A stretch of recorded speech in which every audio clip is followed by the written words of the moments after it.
როდესაც ბავშვს ეუბნები, რომ უნდა დაწვეს. და ის გეუბნება, რომ არა. მშობელი ავტომატურად ვარდება სტრესში და ეუბნება, რომ სასწრაფო დაწექი ახლავე, დაწექი შეიძლება ყრილზეც გადავიდეს და ასე შემდეგ.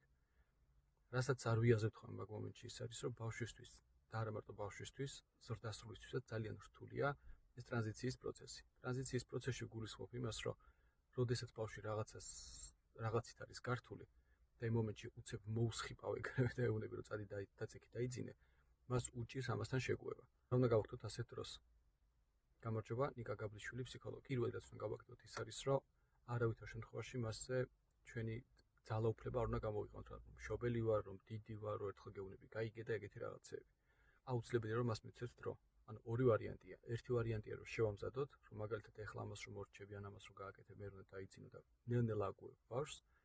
მეორე ვარიანტი ის არის, როცა ერთხელ ეტყვი, 9 ჯერ არ გავუმეორებ, შედიხარ ოთახში და ელოდები. როგორ ჟღერს?